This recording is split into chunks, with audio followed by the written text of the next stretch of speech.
Uh, Good morning to you all, the respected the chairman and the presenters. So today we have the third day of the National Applied Anthropology Congress, Anthropology for India. Um, so this is the final day of our Congress. So this is the first session. I request Professor N.K. Ambas sir to chair the meeting, and run um, uh, the entire session. And let me tell a brief background of our chairman. Um, the Honorable Professor N.K. Ambassador was the former chairman of the National Institute of Open Schooling, and he is India's foremost educational anthropologist, and he has led many important committees and various boards, and his contribution to the nation is significant, and there are excellent contributions, particularly to the sector of education at the national level regarding the open schooling, and directly or indirectly, he has,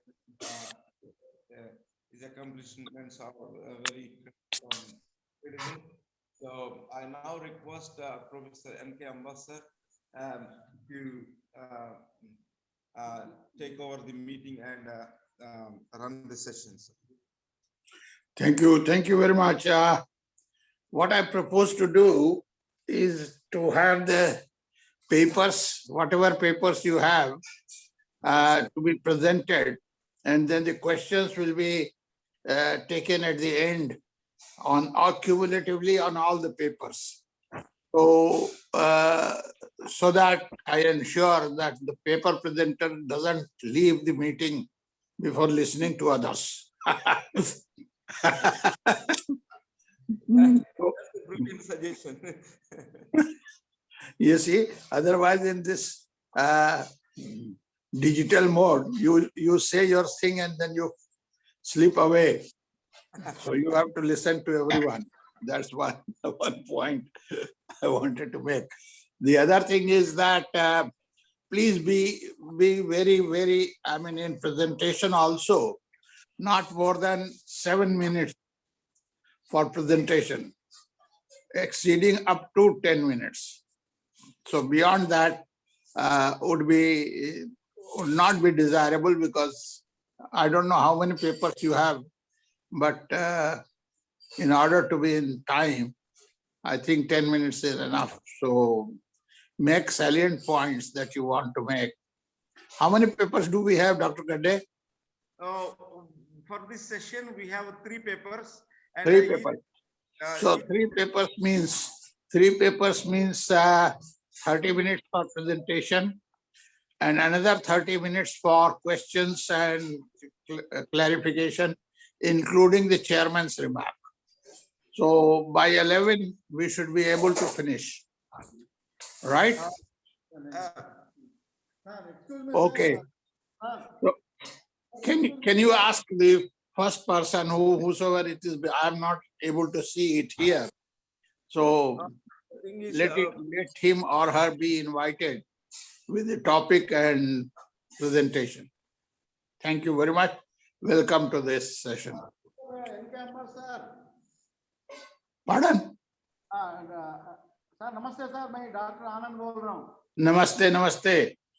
Sir, each session we are allotting 20 minutes, and the paper presenter will be 15 minutes. 15, okay. Fine. 15 minutes for 45 minutes, and another 15 minutes for discussion. Okay, sir. That's right. Thank you for this. So shall we go to the first paper? Yes, sir. The first paper, the author's name is Dr. Sheila. I request her paper title is An Anthropology Study of the Major Dam Construction Project and Displacement among the 4 tribes of Jharkhand. So I Ask- request, Ask her to display it.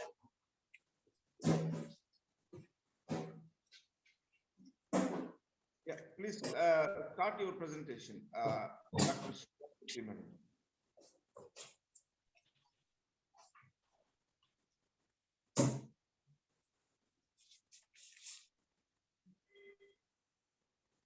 Dr. Sheila Putti Madam. Yes, sir. Hello. Hearing, sir? Yes. Good morning, sir. Good morning, chairpersons, NK sir, and other research scholars. Today I am presenting my paper. My topic is an anthropological study of the major dam construction project and displacement among the whole tribes of Jharkhand. I will present my paper in Hindi. Okay, welcome. Yes. Jharkhand में भारत की आजादी के बाद से ही प्रथम पंचवर्षीय योजना के अंतर्गत सिंचाई एवं विद्युत परियोजना को प्राथमिकता देने के लिए 1976 में एक बृहद बांध परियोजना को प्रस्तावित किया गया। वह है स्वर्ण रेखा बांध बहुउद्देश्य परियोजना। यह त्रिस्तरीय राज्य बंगाल, उड़ीसा और झारखंड 3 राज्यों के इकरारनामा के तहत प्रस्तावित किया गया था और यह झारखंड के कोल्हान क्षेत्र, उड़ीसा के मयूरभंज डिस्ट्रिक्ट में बन रही है। इस बृहद बांध परियोजना के तहत झारखंड की जो जनजातियां सबसे ज्यादा प्रभावित हो रही हैं वह है हो जनजाति। हो जनजाति झारखंड की चौथी बड़ी जनजाति है और इसका निवास स्थल मुख्य रूप से पश्चिम सिंहभूम, झारखंड का एक जिला है पश्चिम सिंहभूम के कोल्हान क्षेत्र में इसका निवास स्थल है और यह बांध मुख्य रूप से कोल्हान क्षेत्र में ही निर्माणाधीन है। इससे प्रभावित होने वाले कई क्षेत्र हैं जो झारखंड के 3 जिले में है। पश्चिम सिंहभूम जिला, जहां पर 4 गांव को मैंने अपने फील्ड रिसर्च एरिया के तौर पर चयनित की थी। उड़ीसा का 1 ग्राम और पश्चिम बंगाल का 1 ग्राम को मैंने अपने शोध क्षेत्र के रूप में चयनित की थी।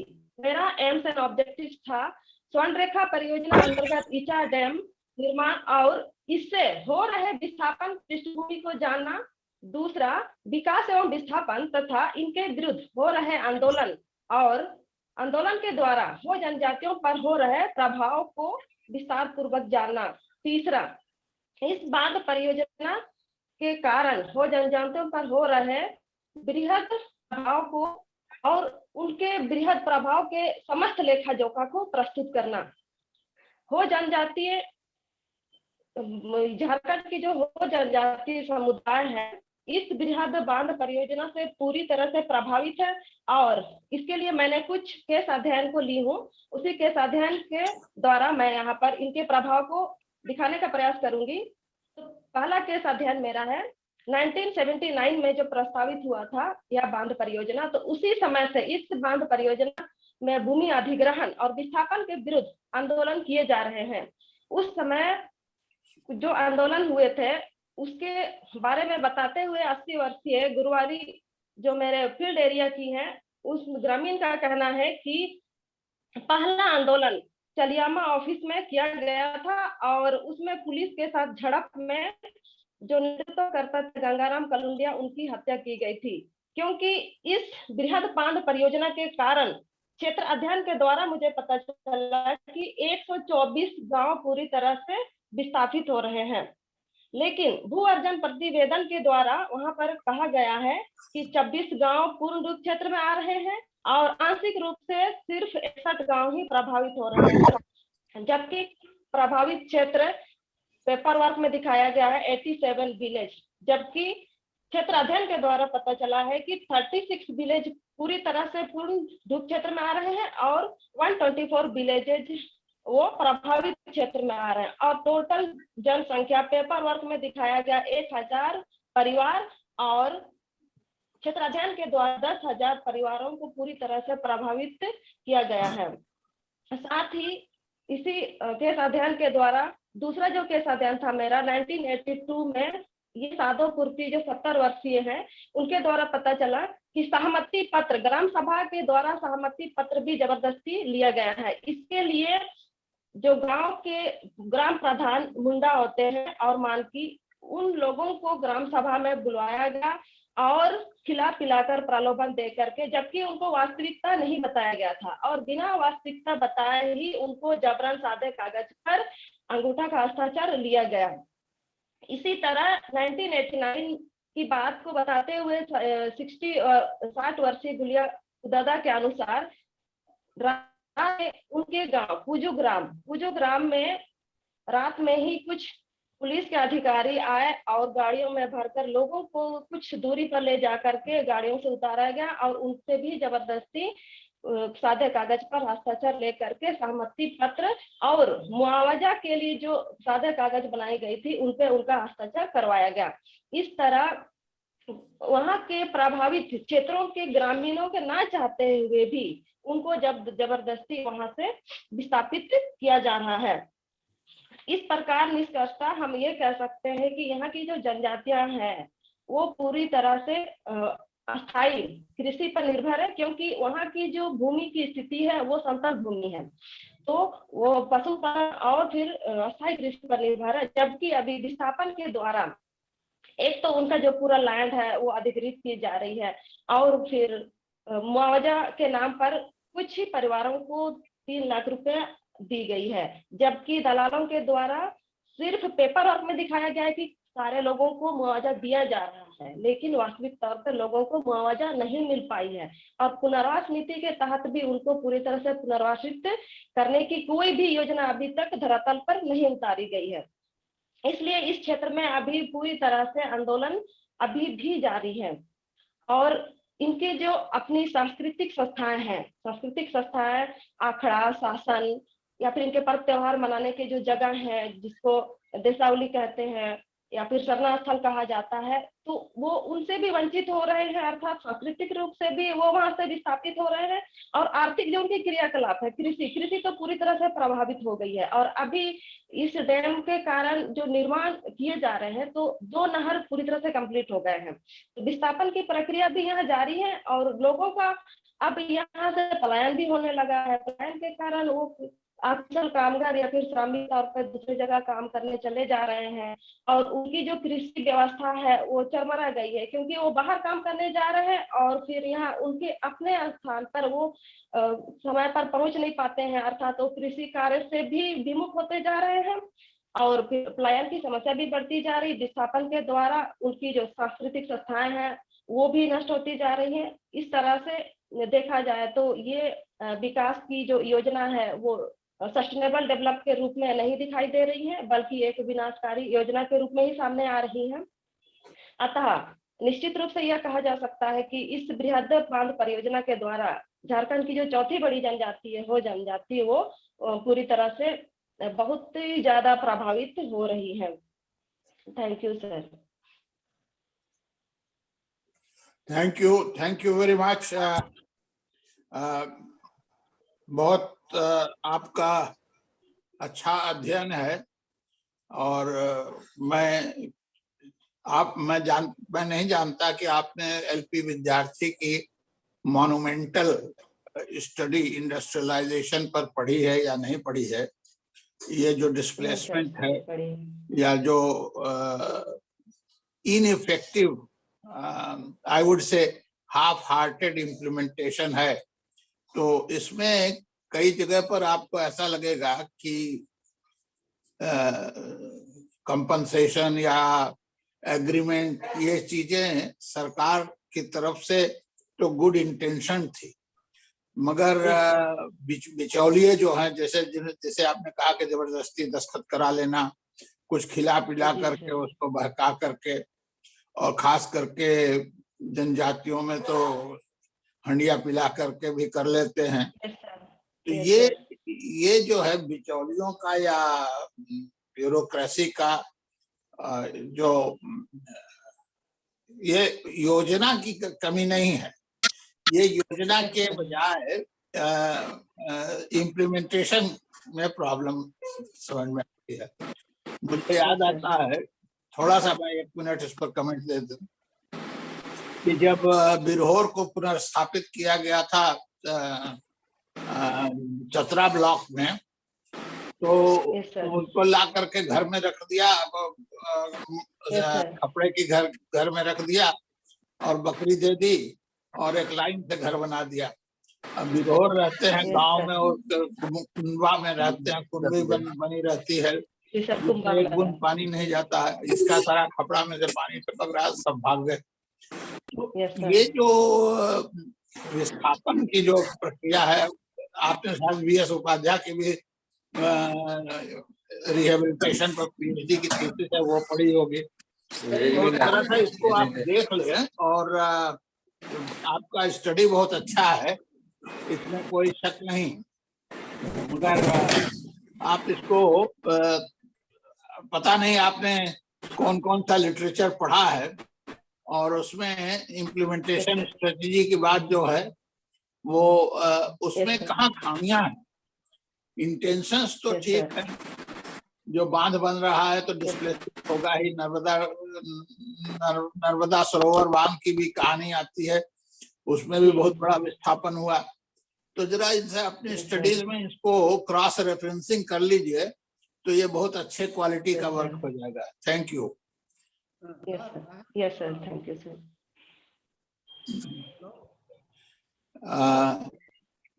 Next one,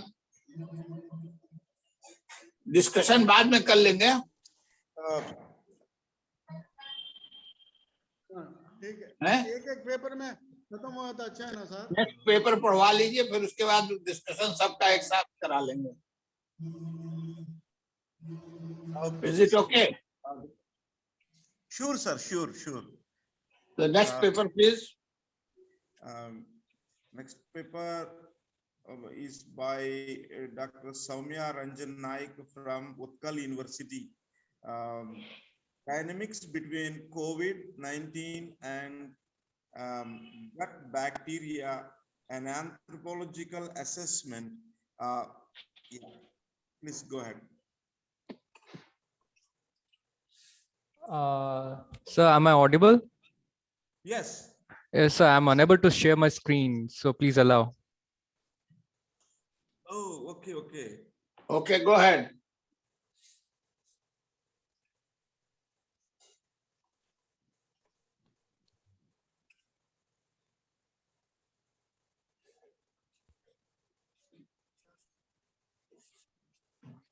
Nice.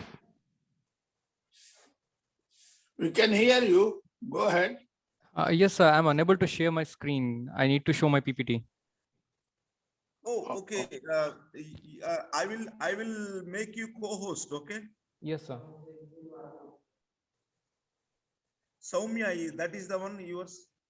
Yes, sir, Soumya.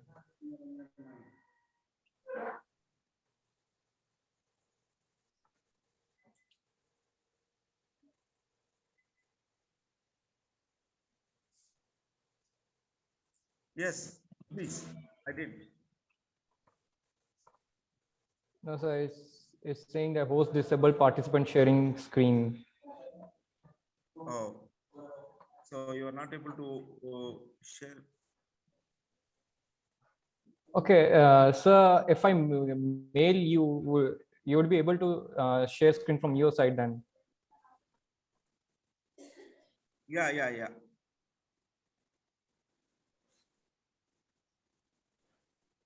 In the meantime, you can introduce yourself. Good morning, everyone, respected chairperson and everyone present over both virtual and offline mode. I am Soumya Ranjan from Utkal University. I'm a research scholar and currently I am teaching anthropology in a college in Odisha. I will be presenting on the dynamics of COVID-19 and gut bacteria, an anthropological assessment, where I'll be discussing and stressing more upon gut bacteria, which has a current and is an emerging field in human health and disease. Just a second, if I First disable screen. So may I know the email address? Uh, Hello, Vedat sir. yes, yes. PR PR GADD. GADD Oh, sorry. AAFH AAFH global. @gmail.com. Yes. Okay.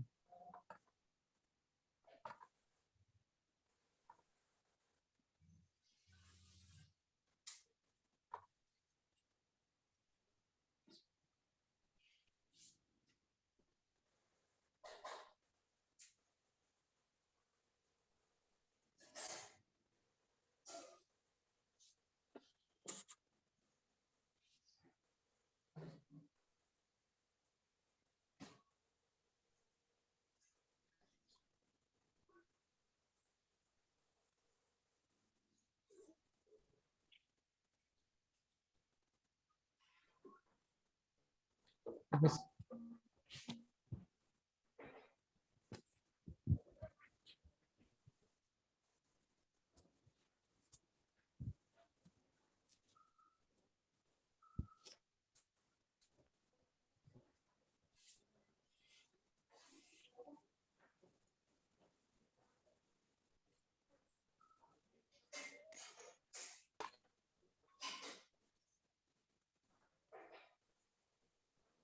Sir, I have mailed you like 2 to 3 days back. If you can just find that mail and share screen.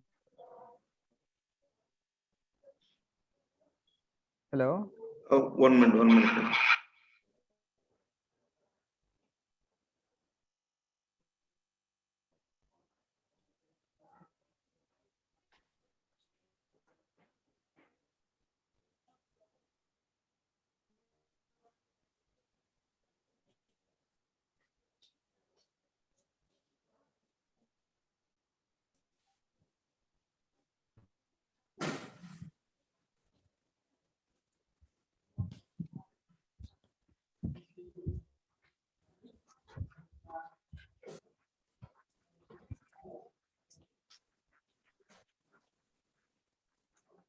So you are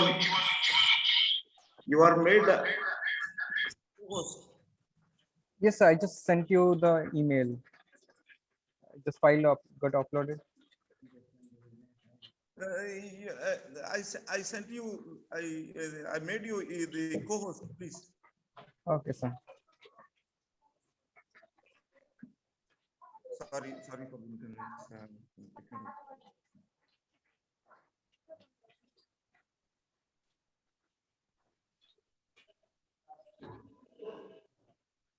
No, sir, I'm still unable to share my screen. So please share. I have sent you. I'm still unable to share my screen. Oh.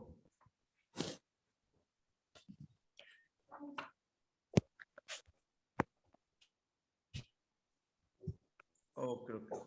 I will.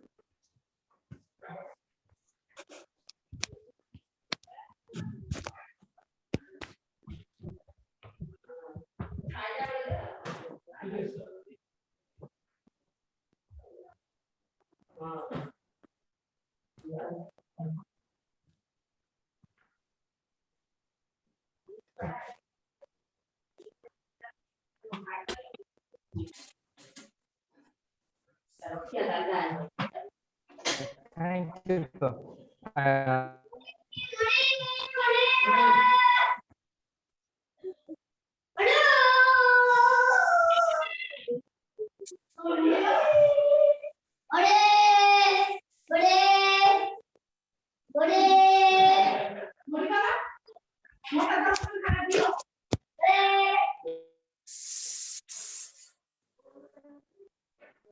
Uh, that's Sir.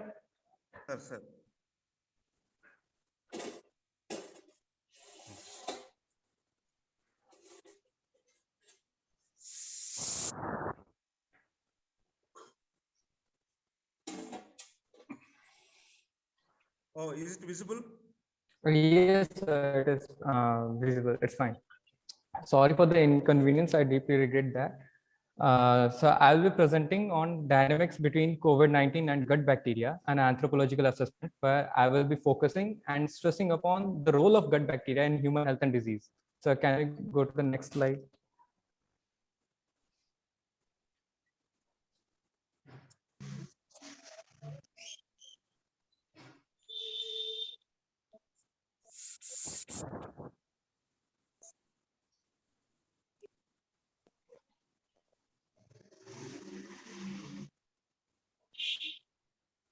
Yeah, and I will be discussing about gut bacteria over these many topics.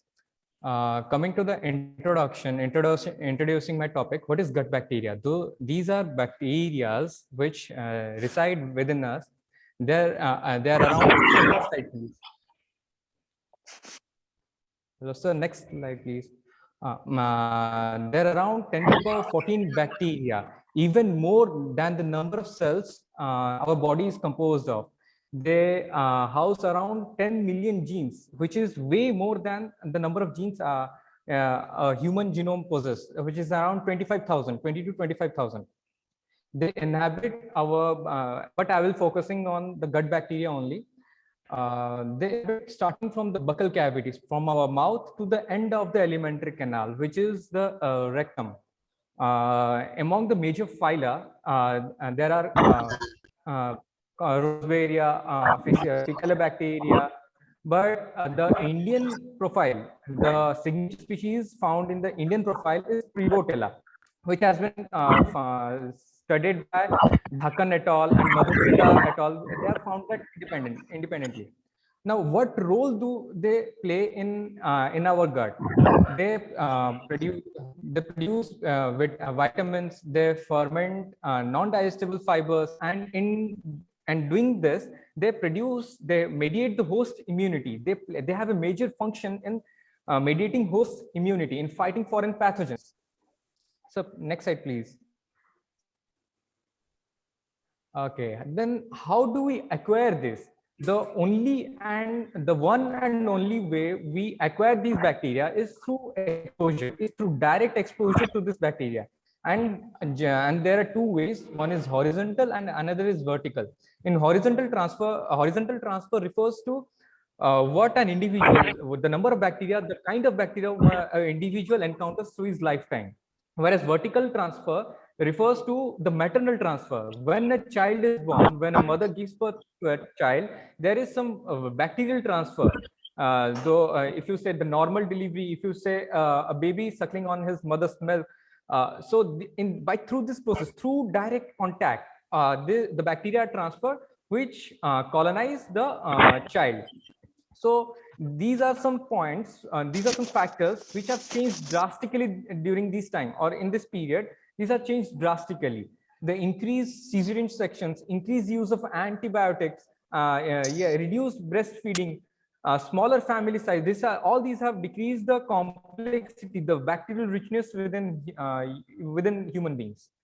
So next slide, please.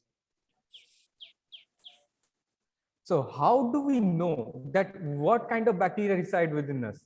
How do we assess these things?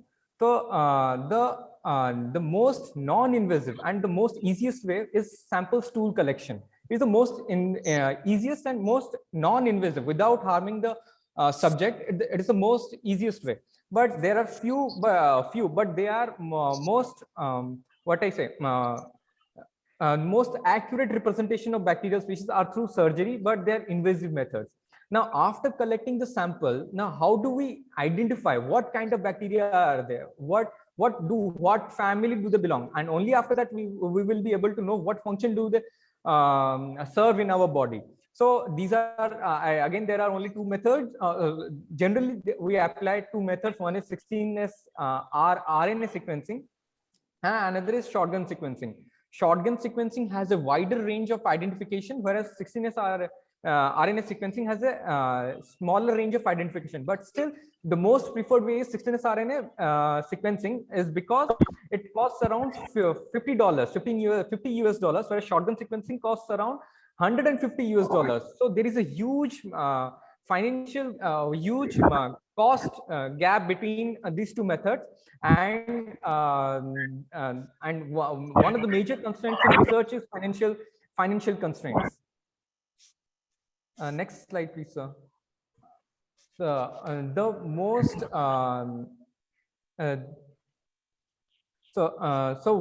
coming to the contemporary issue of this time is the COVID-19 pandemic. So it is a severe respiratory syndrome which causes coronavirus disease. It is seven species of coronavirus that has been identified from the Wuhan province of China. It infects multiple organs, including the respiratory tract and the gut. It disturbs the bacterial profile inside the gut and invades the barrier. Which has been maintained by the good or which you say commensal bacteria within humans. The studies have reported that it has been associated with low relative abundance and disease severity it has also been reported that the most affected people are people above age 60 and having comorbidities. 60% and around 60% of people admitted to ICU are either having BMI over 30 or with diabetes. And in contrast, children are the least affected. Next slide, please.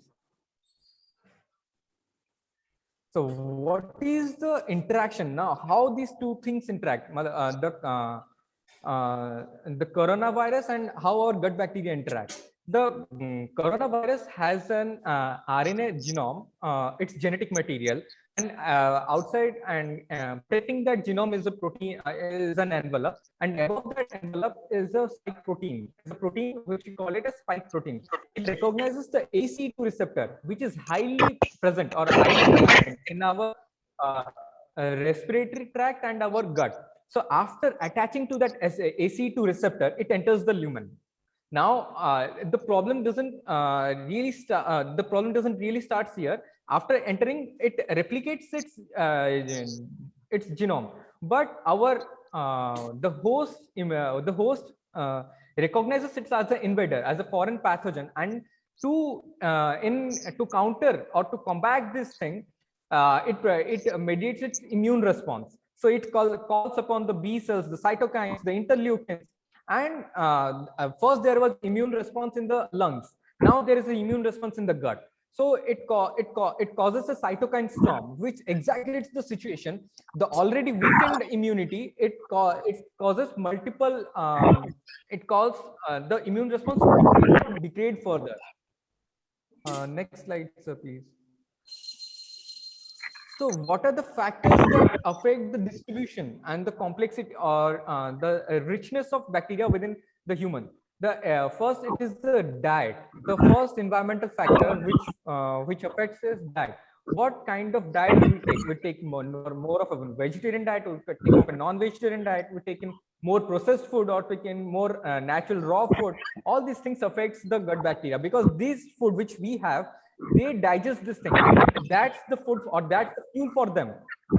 Now is gut physiology. Our the pH or the acidic balance ranges from highly acidic in the stomach to the alkaline side of the gut. It is a transient. So gut physiology again affects the bacterial diversity. Now, geography dictates what kind of food will be available to the people. Geography, like in colder climate, there is like in north side there is, in the south side there is predominant is we generally have consume rice. So geography determines what kind of food one have, and it is available to the people, and culture determines what kind of food we will have. Even though multiple things are available to us, it is the culture which determines we take in as food. Next slide, please, sir. So what are the multiple factors along with the primary factors? What other things that have come up during this pandemic? So during this pandemic, was more hand washing, on sanitization. So are they serving the purpose or are they harming the gut bacteria? Yes, hand washing is good. That maintains hygiene. But too much of hand washing has disturbed the horizontal transfer of bacteria, because after we cannot gain bacteria, we cannot synthesize them de novo within our body. We need to encounter those bacteria so that they have access to us, and they will help us in digestion and in maintaining our immunity. So travel, hand washing, altered diet, and food insecurity, all these things have reduced the exposure, bacterial exposure in humans. Along with that, there is some bi-directional relationship. The low mood, sleep, less sleep, anxiety, all these things decrease the bacterial profile in humans, and decrease in bacterial profile also have effect on anxiety and mood. It is a surprising fact that the number of neurons attached to the gut, attached to the alimentary canal, is equivalent to the number of neurons present in our spinal cord. So our mood, our mental health, all these depend upon our gut gut, and the gut is maintained by the gut bacteria. Next slide, please. Okay, then what are the factors?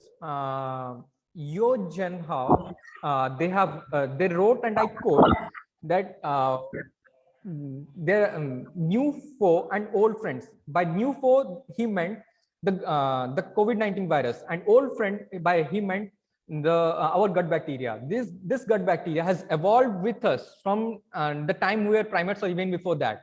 So we can fight this new foe with our old friend.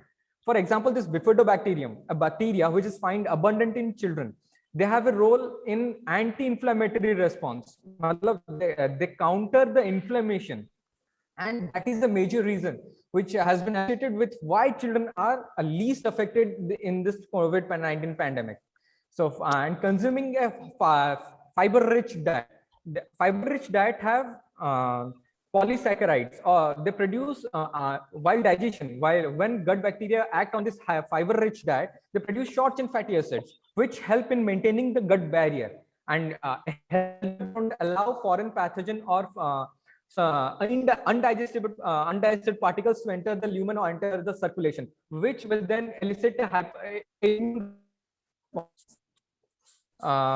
less use of antibiotics.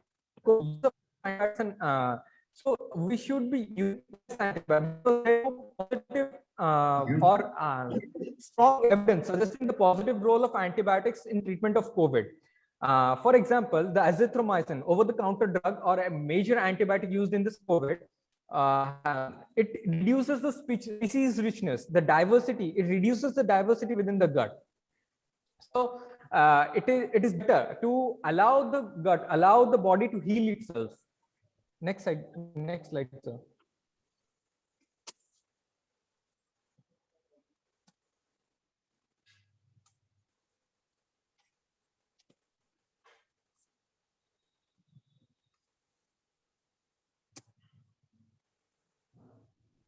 Okay, what are the research gaps? The gaps we need to fill to come up with sustainable and measures, countermeasures for this pandemic and other health issues.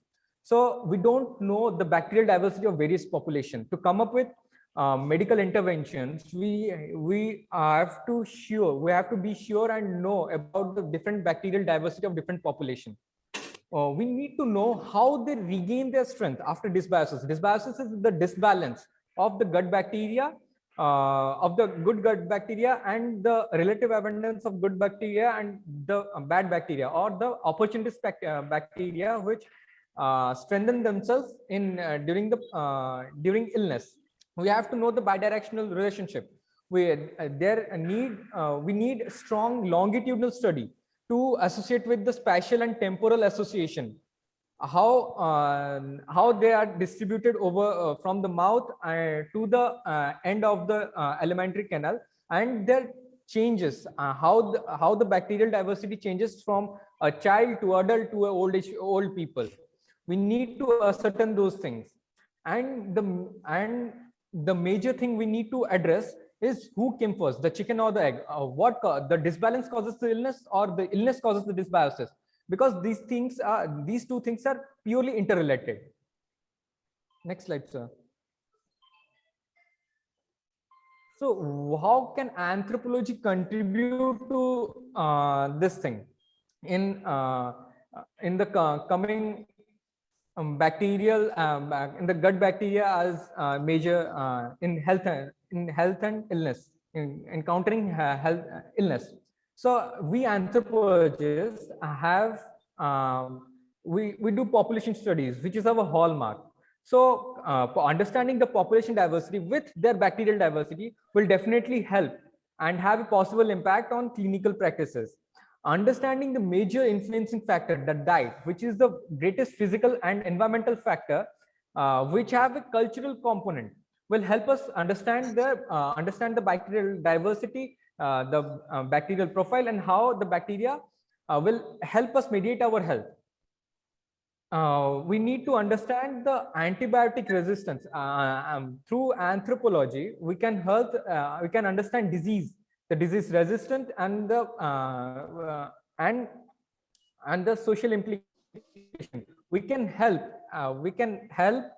through anthropology. We can help the acceptance of the modern day solutions like the prebiotic and prebiotic against the antibiotics. We see the antibiotics have negative impact. Antibiotics is antibacterial. They are antibacterial. They don't differentiate between the bad and the good. They will kill the pathogen. They will also kill the good commensals within the human, which help in mediating immunity. So coming up with prebiotics, postbiotics, and its acceptance, along with fecal microbiota transplantation. So anthropology can help in acceptance of these new interventions. Okay, in my concluding remarks, and this field has gained popularity and has developed in Western countries, in Japan, whereas in India it is still in its nascent stage. It is growing. It is growing popularity. It is yet to gain popularity. So we need strong evidences to counter the current scenario. Next slide, sir, please.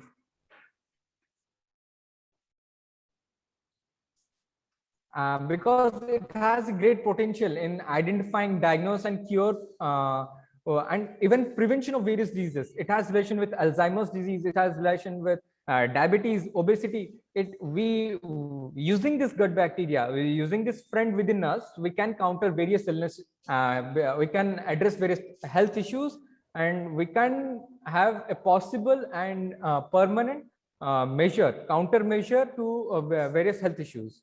Thank you for your patient listening. Yes, thank you. Now, Dr. S. Madhukar.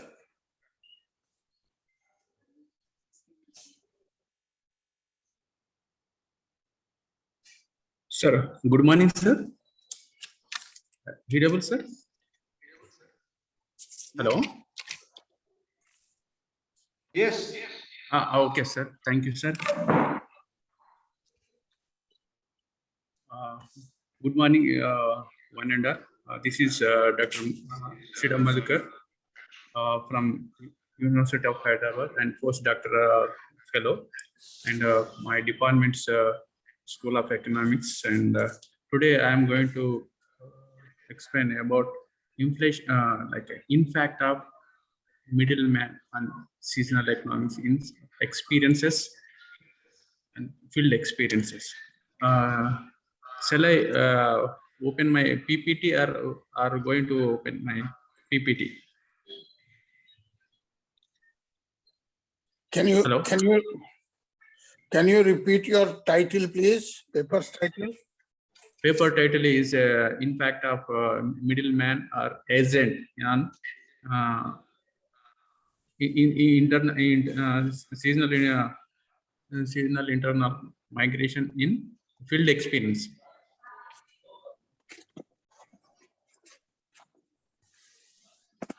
I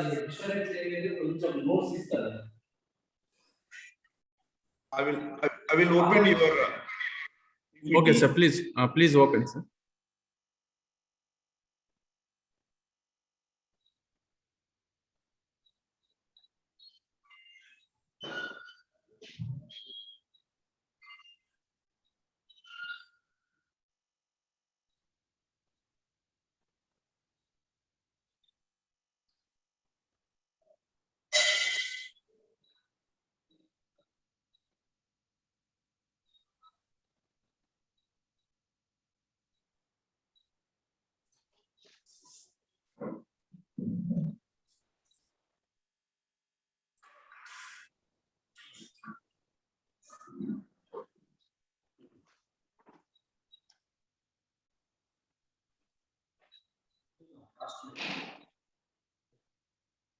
Is it visible to you? Yeah. Yes, sir.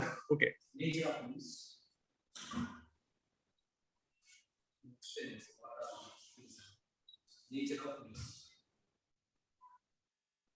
Hello.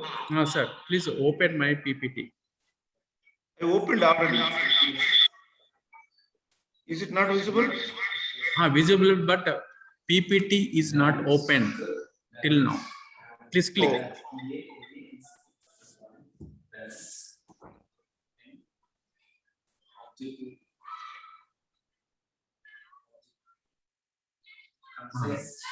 Oh. Now is okay, sir. Go to second slide.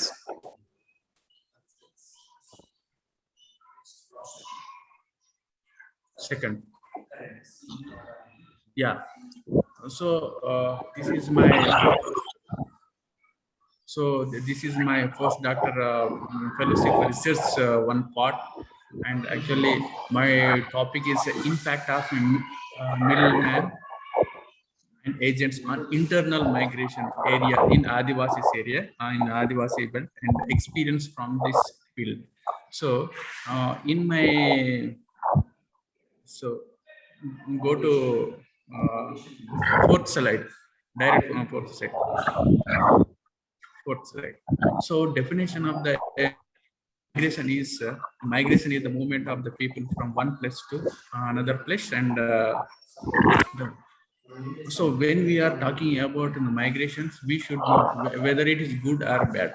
So in the one point of view, it is a good, and another prospect is a bad. So why good and why bad? So if migration worker is a skill, he can gain and remittance to the home. And in another point of view, if the worker does migration, if unskilled person, he cannot remittance, and moreover unskilled person is very difficult to get the job and difficult to get the work in the markets. So because he will get a cheap labor in the market, so he will not expect more opportunity. So the main migration aim to migrate to get good opportunities. That's why coming out from rural to urban. So in this way, he will not get a good amount and good salary and good remittance. So my why in middlemen and agents in the in all works. So agents, of course, in agents are good or bad, but some point of view.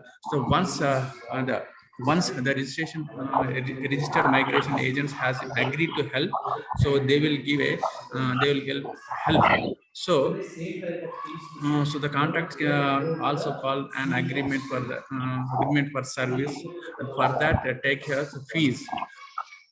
So fees. So the migration and so contract and migration, they'll get a link and their agreement to give any work and service, whatever may be. Either it is a abroad, either local local works, whatever may be. So in middlemen, what is the role play to get the resources, get the laborers in the main field or work. So go to the fifth slide, sir. Fifth one, introduction.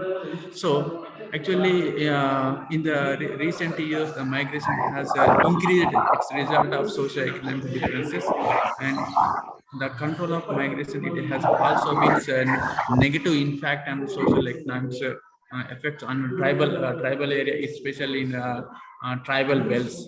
And according to the census from 1991 to 2001 populations, each day, each day, at least 200 farmers were shifting from primary sector to alternative sectors.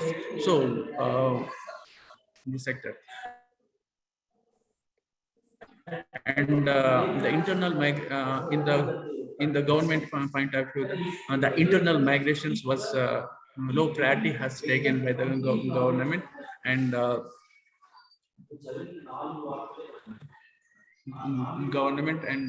policy also failed any form of legal and legal or social protections these tribal groups. Tribalism. Similarly, at the same after the reforms, the migration has taken place in largely in the 21st century, including transition.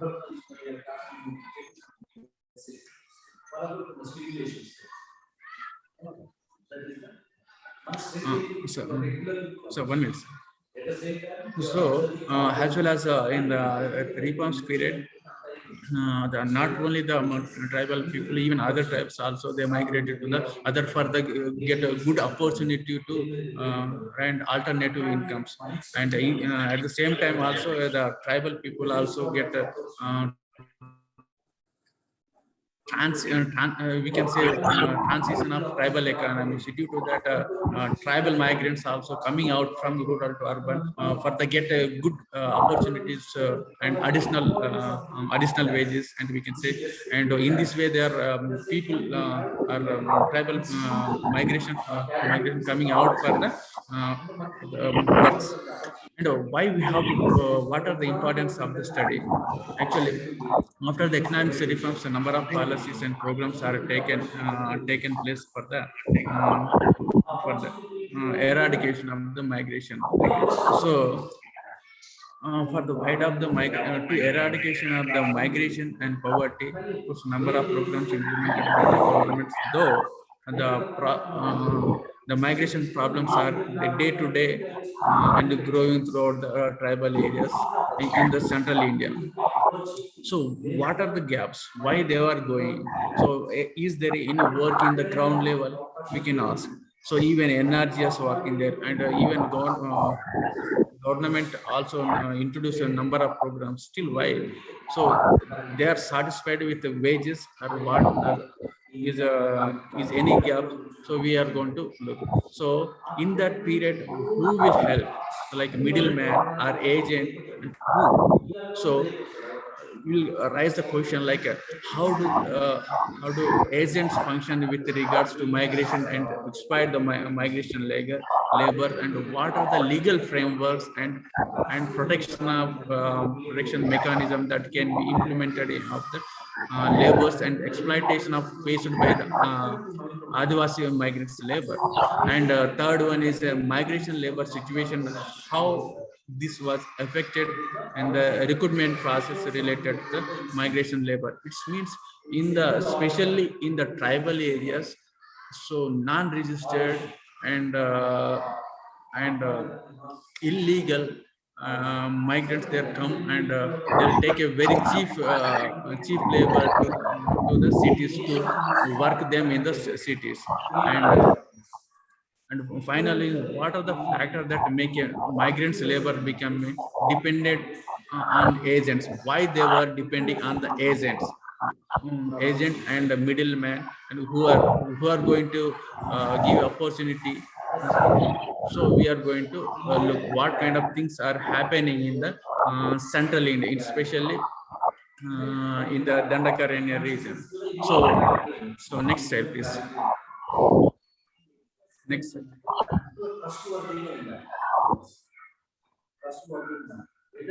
So my objective is to assess the educational status of Dandakaranya region states, and second, my objective is to study the role and practice of agents and identify the measures to the migration and migrants labor in the Dandakaranya regions, states, and reference to the respective villages. So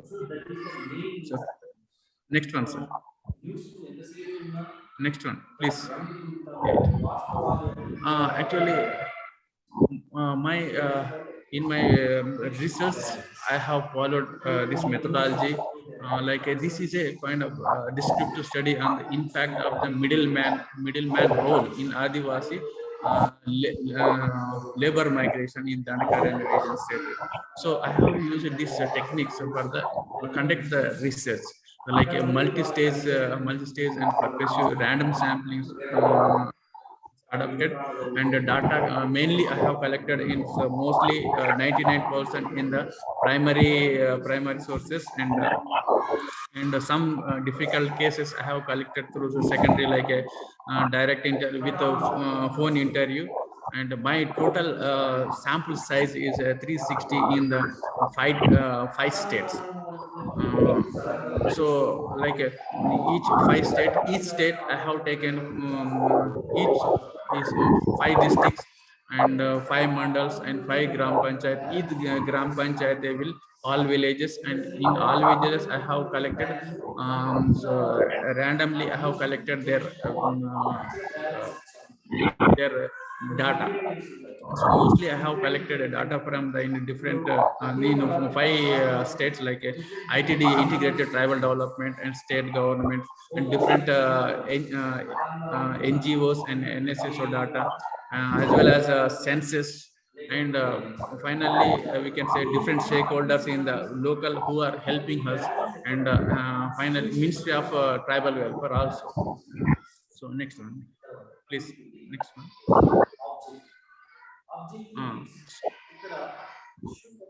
Okay, so just now we have explained about actually my study in Dandakaranya regions.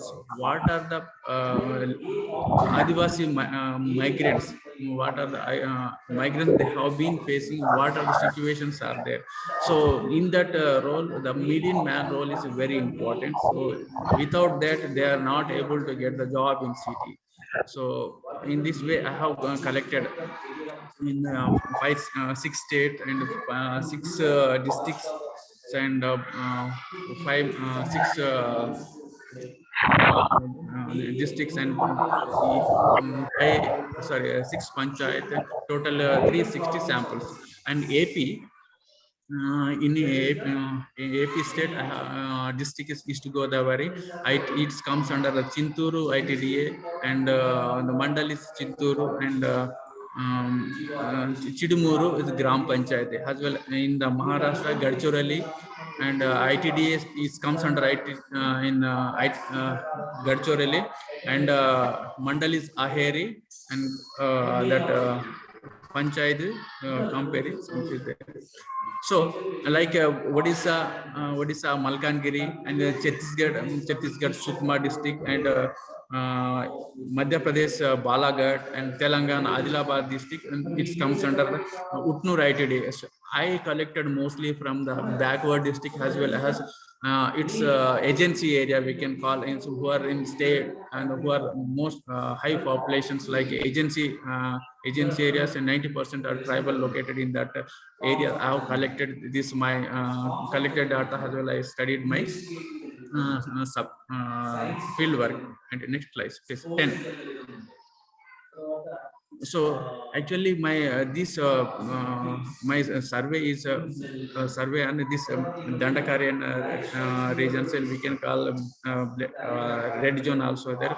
In the red zones or green zone, whatever maybe Dandakaranya regions, what are the problems they have Adivasis are facing? Are they going short-term migration or long-term migration. So what are the situations they have been faced in between for the migrations, who are going to meet and who are the give the opportunity to them to work in outside. So we are going to study this next step. So the structure of the contract or agent, what will be. So Dandakaran region state the majority of migration have been migration taking place from long term and seasonal migration and short term also. The contracts are being appointment as subcontracts to collect the human resources. So human resources means they will collect a cheap labor from the rural area and they'll get back and they get back to the cities to work. So that information they'll collect a subcontract. So that subcontractor also he appointmented as a local agent in the particular mandal, particular gram panchayati to get the information as well as they get the weakness of the tribals. So what are the weakness and they will give money or what kind of things they will be agree for the come out for the works, as well as some contract what they will do. They'll give advance to for the workers. So in this base, this contract build a chain between contract and migration and in the Adivasi areas. So next slide, please. So this my first objective status of startup Adivasis in the Dandakaran region. I have collected this. So the total literacy rate among settled tribe living in the rural and urban areas in the Dandakaran area. So this six state, what is the status is there. So in the rural area, ST literacy rate was lower compared with urban area literacy. In Maharashtra, the total literacy rate is high with compared to the high, and AP is low literacy level, and remaining states remaining districts. So remaining districts constantly progress in the literature point of view. Send next slide, please. So yeah, and in Maharashtra, why literacy rate is increasing? Because of in the especially in Gadchori area, so most of the tribal belts they have been teaching in the mother tongue up to first to third class and primary level. In different areas, they are teaching, but very low. Are there that kind of schools are very less due to that language barrier also there. That's why the reasons they are not coming out, or they are not that literacy rate is also very less. And third one is dropout rates of general vice versa in ST students in the Indians total dropout trend has been increasing in the last 30 years.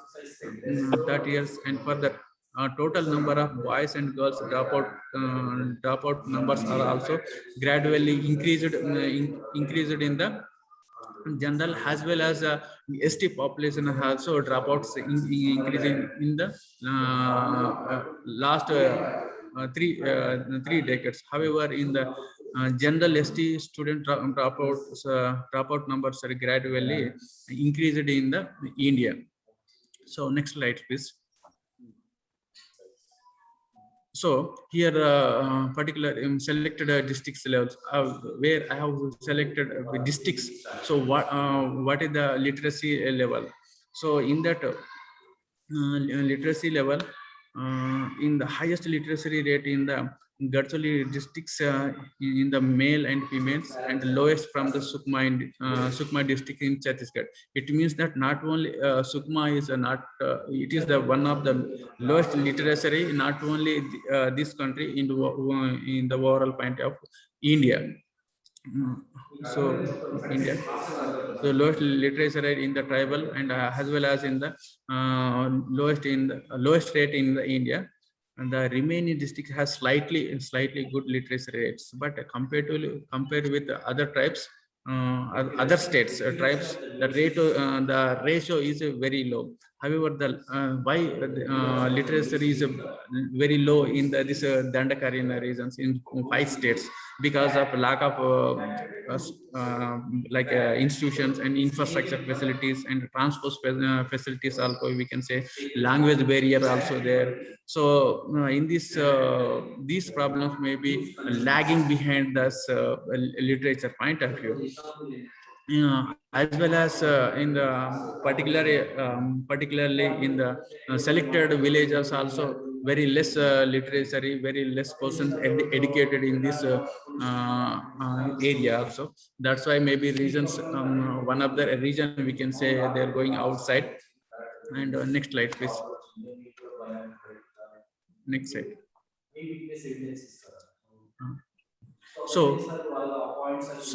My second objective, in fact, what is the role of the agents, and how they are helping for the to come out for the tribal migrants, which way they are, which mode they are going to out for the work. So in our study, in six states,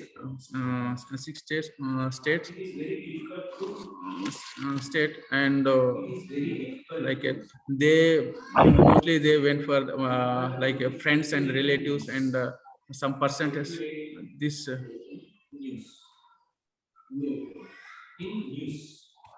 please, can you say this PPT, can you side in left side, please. The percentage is there. Please open this 15 PPT 15th slide. Can you show the percentage? So here the opinion of mode of finding the current jobs,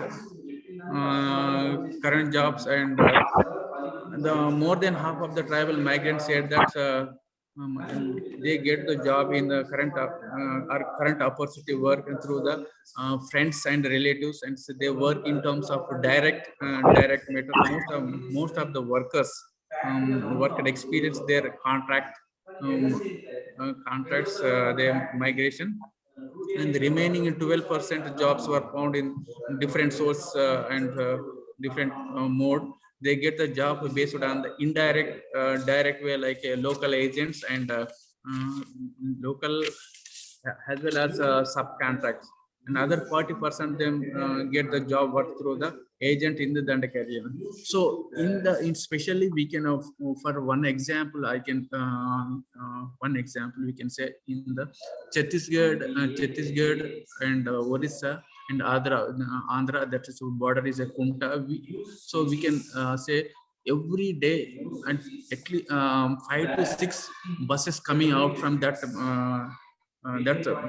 bus point, in the sense that from Chhattisgarh onwards and Orissa and AP.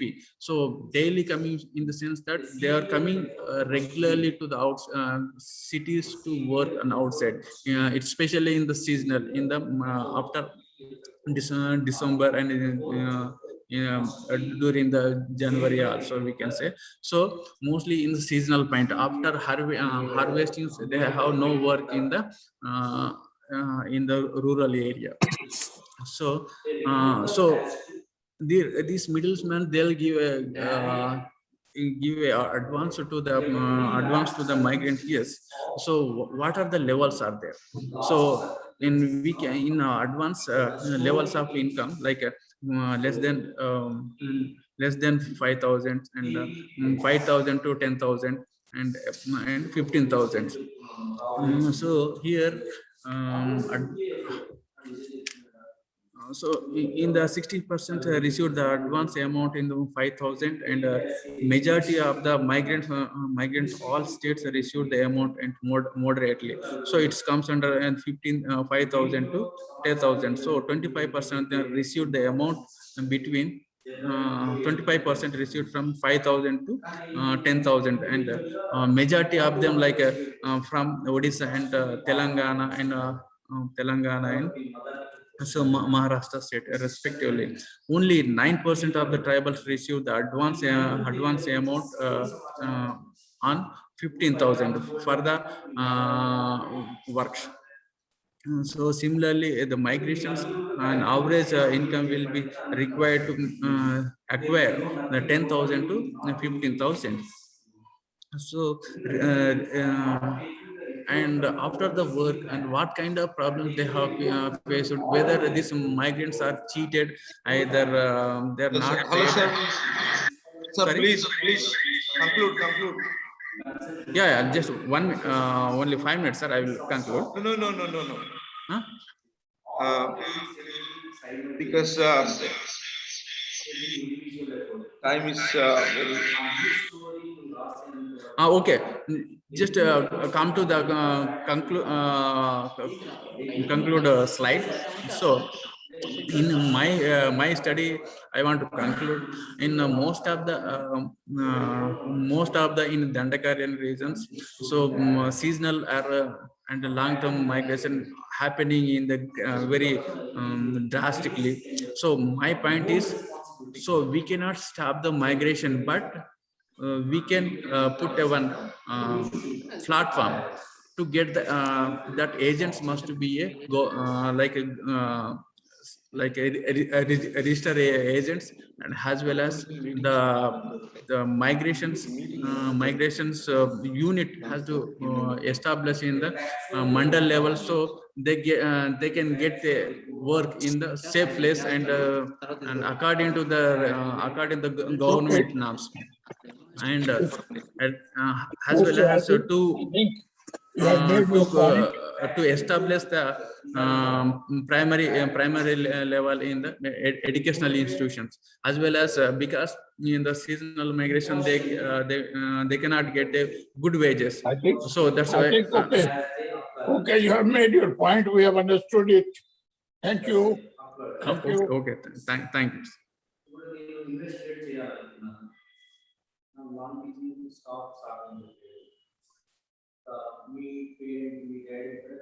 So Okay, he has finished. okay sir, thank you. Please, if you Dr. Gade, Yes, sir. are we through? I have another meeting at 11, so already we are running 12 minutes Yeah, late, sir. I will make a concluding remark of 2 sentences only, and that will be it. Well, friends, these 3 papers have been excellent. Dr. Soumya was very incisive and contributed to our understanding of COVID-19 and the functions of the gut. With regard to Dr.